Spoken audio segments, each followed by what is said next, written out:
Olá, queridos, eu sou o pastor André Luiz e eu quero começar dizendo: hoje é o dia da tua vitória. Creia, queridos, no amor incondicional de Deus, pois este Deus nos ama e Ele nos quer abençoar nesta manhã.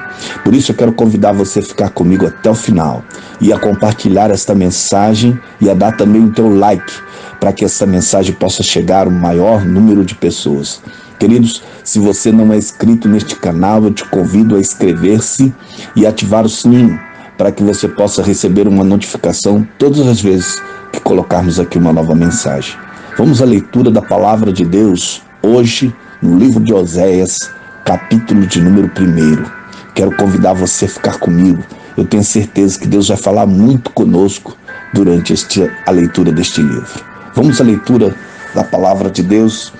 Oséias capítulo 1, do verso 1 ao verso de número 4, que nos diz assim: Palavra do Senhor que veio dita a Oséias, filho de Beeri, nos dias de Uzias, Jotão, Acais, Ezequias, reis de Judá, e nos dias de Jeroboão, filho de Joás, rei de Israel. O princípio da palavra do Senhor por Oséias.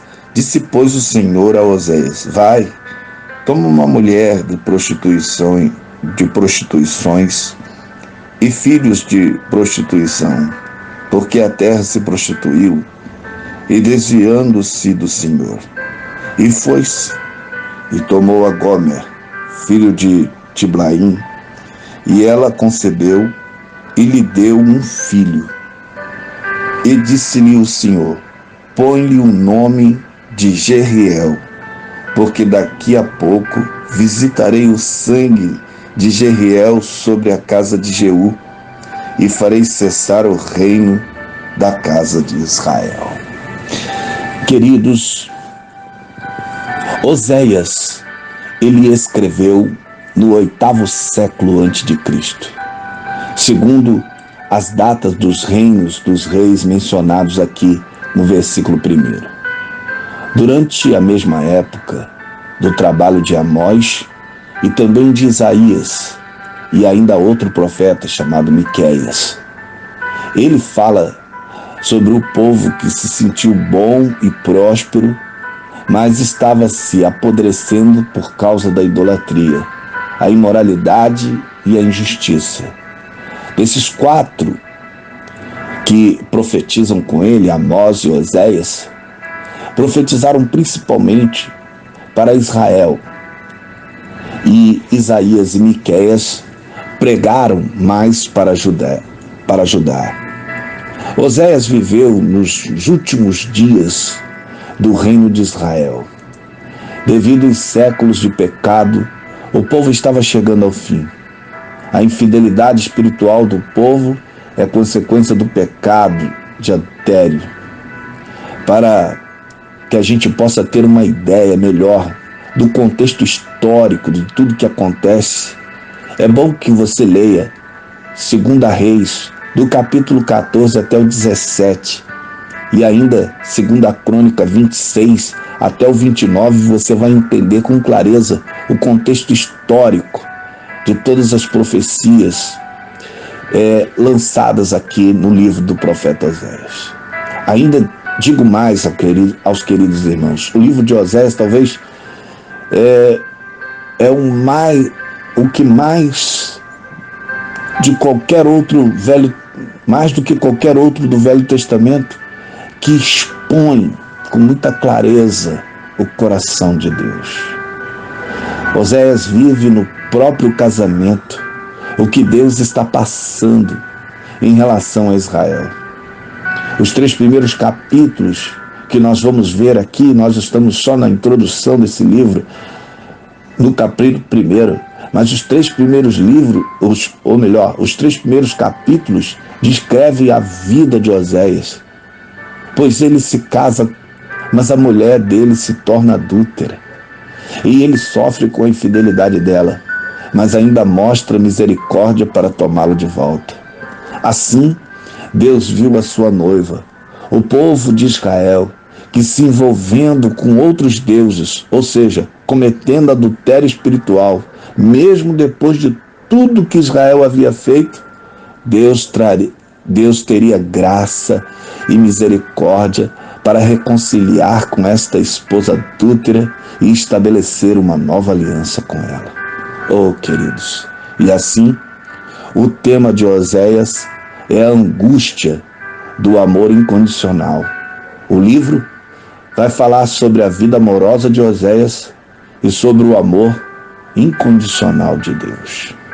Meus queridos, o nome Oséias aqui quer dizer salvação. Preste atenção aqui. Como acontece nos livros dos profetas, o nome do autor combina perfeitamente com a sua mensagem. Oséias condena os pecados do povo, mas apresenta uma mensagem de esperança e também de perdão. Pelos nomes dos reis citados, como disse aqui no começo, podemos definir a data do livro de Oséias, no século 8 a.C. E na última geração, antes da destruição de Samaria e do cativeiro do povo de Israel, do Reino do Norte. Queridos, o casamento de Oséias com Gomer representa a relação de Deus com Israel. Olha o que diz: toma uma mulher de prostituição. Provavelmente sugere que ela veio de um ambiente de imoralidade e teria uma tendência a se tornar adúltera. A expressão aqui de prostituição pode simplesmente descrever a sua ancestralidade, não necessariamente seu caráter pessoal, ou pode, por projeção ainda, descrever a futura condição da mulher. E parece claro que ela se tornou infiel mais tarde.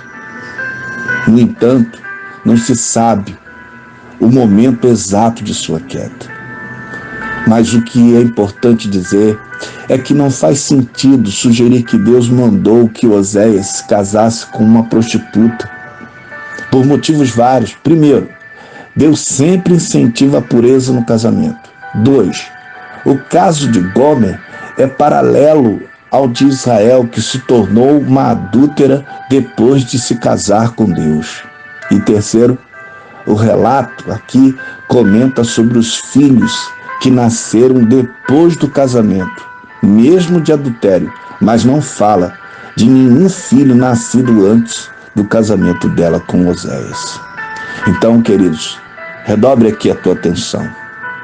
Gomer teve o primeiro filho e disse: e lhe deu um filho. Olha o que diz o texto aqui do verso 3.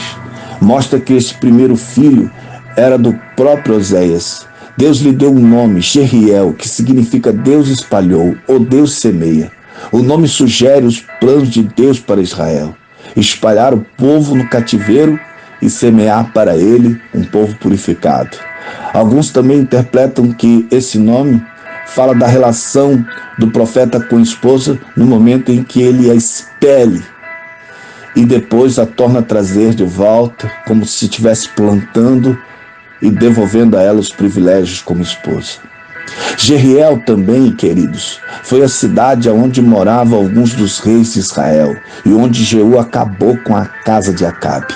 Deus prometeu trazer castigo sobre a casa de Jeú e fazer cessar o reino e o arco de Israel, o poder militar de Israel. Deus usou a Jeú para destruir a casa de Acabe e lhe entregou o reino, mas Jeú não agradara ao Senhor. Ele imitou os pecados de Jeroboão.